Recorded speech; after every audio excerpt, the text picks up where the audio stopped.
And so we talk about epigenetics. It begins long before we get to the death camps and the labor camps of the plantations. Our bodies were traded for guns, traded for guns. And so as we were pushed out of Mother Africa with the muzzle of that flintlock rifle at our backs, and then here we are at the hell of the Western world with more white men and more violence. And then hundreds of years of slavery with the gun and the bullet maintaining this system, right? The binding of it all. So you talk about the epigenetics, it's real, but there's also what I believe is a psychic residue from that trade that we've carried on, that devil's deal that remains stuck to us. We're ready. We're prepared. Do not give in to fear. We are fearless. This is not the time to be afraid. This is a time to stand up and fight back and to resist any temptation for them to divide us. We're in this together. The rule of law is on our side. We will not give in, not give up. We will not capitulate. We will not bow. We will not bend. We will survive.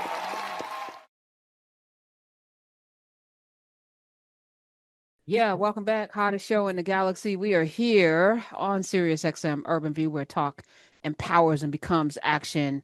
And there's a new book by a man who was, I think the last time you were here, we did a panel discussion with the 1619 Project with Hannah Nicole Jones and Terry Williams, Nicole Hannah Jones, Terry Williams, and you were on the panel. It was beautiful. It was brilliant. Your piece in that 1619 Pulitzer Prize winning project, Chef's Kiss, and now you have a book. You have a book. You won an Emmy as well. MSNBC correspondent, host of Into America, the podcast. And the book is called 8,000 Ways to Die, The True Cost of Violence on Black Life in America. And it's appropriate because we're having this conversation. So welcome back to the show, Trymaine Thank Lee. you, Karen. It's always an honor. It's always an honor and a pleasure. It's not just an honor and a pleasure, it's a privilege. So thank you. Thank you. Thanks for coming through. What was the impetus to writing this? This book, in so many ways, and I don't say it hyperbolically, but it's like my life's work. The actual seed of this book began more than 20 years ago when I was an intern in Philly at the Daily News. And I met a young brother named Kevin Johnson, who was shot and wounded, left a quadriplegic during a robbery. And when I met him in his hospital room, he was full of life and full of buoyancy, despite the fact that he couldn't feel anything below his neck. And he talked about his dreams of walking again and running, and he was just full of life. And I looked across his bed and saw his mother and the pain in her eyes. And she knew how much he lost. She knew what he paid. But then she started telling me about the actual price it would cost just to get him home. She talked about needing a special van for his wheelchair, the wheelchair itself, a new ramp to get into the crib. The doors needed to be widened so he can get in there. New outlets needed to be fixed so that his breathing machine could work properly. And so I started to realize that people might not care about young Black men like Kevin Johnson, but maybe they care that we're all paying a price, right? That society pays a price for this gun violence in actual dollars because they don't have private insurance, right? My cynical approach where I said, you know what, but I'm going to tell this story. But then 2 years into writing this story, finally, in 2017, I had a heart attack and almost died. And I was just 38 years old. And my daughter then, who was 6 years old, was asking me, Daddy, how and why? And I, with no pre-existing conditions, no family history, nothing, I had to engage what was really bearing down on my heart. And up to that point, and even after that, I made my career telling the stories of Black life and death and survival. As a young police reporter, I would arrive at the scene and find a young Black man that looked like myself and Kevin Johnson shot dead in the streets by police or neighbors, right? And so I had to understand that I was carrying pieces of that trauma, and I never broke it up. And then I looked into my family's history, going back 100 years to the Jim Crow South. My grandmother's 12-year-old brother, they were tenant farmers, was shot and killed in the sundown town, right? My family joins the Great Migration. They get to Philly first and then South Jersey, where I grew up. And in 1951, a second of my grandmother's brother was killed by a state trooper. Then 20 years after that, in 1976, a disgruntled prospective tenant murdered my grandfather over a $160 rent deposit. And then in 96 in Camden, my stepbrother was shot and killed, right? And so I'm carrying all these pieces of the work that I do, but also a family history. And I discovered some of this. We always know about my grandfather's story, that loomed large. But realizing that I exist because of an act of gun violence, because my family joined the migration in the 20s. And so my grandmother met my grandfather. And so all of that, understanding the breadth of violence beyond just the trigger, the systemic ripples of violence, right? And so this story is the story that I had to tell to make sense of my family story, but also how we experience violence in this country as Black people. You write in the introduction, being Black in America offers inexhaustible ways to die. I Mhm. almost met my death one night in the summer of 2017 when I was awakened by a crushing pressure in my chest.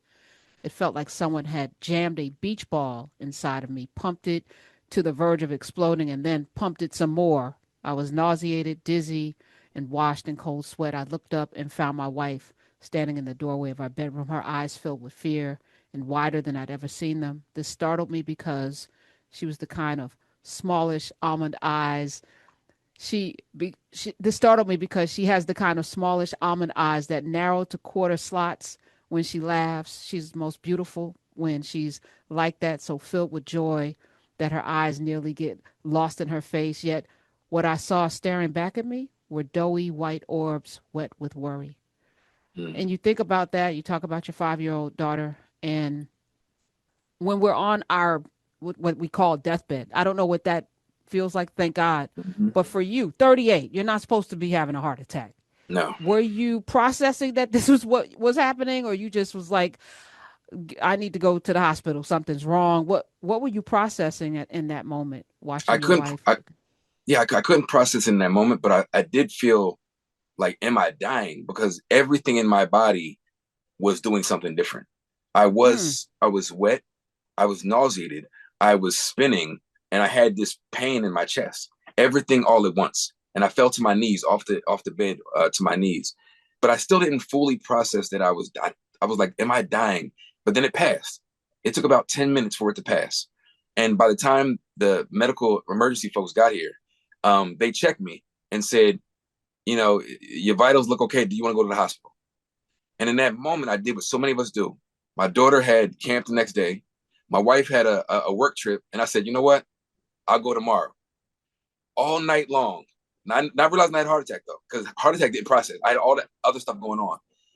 I'm tossing and turning through the night. There's something called the golden hour, right? Most people who die from a heart attack die within that first hour. So all night long, I'm twisting and turning. We drop my daughter off at camp the next morning. I go into the urgent care and I tell them, they're looking at me like, man, go to the emergency room. Like, don't even, what are you doing here? I get to the emergency room and hour by hour, they're like, you look so young. We can't find anything. It wasn't until about 4 or 5 o'clock. So I had the heart attack around 3 in the morning. It's the next evening.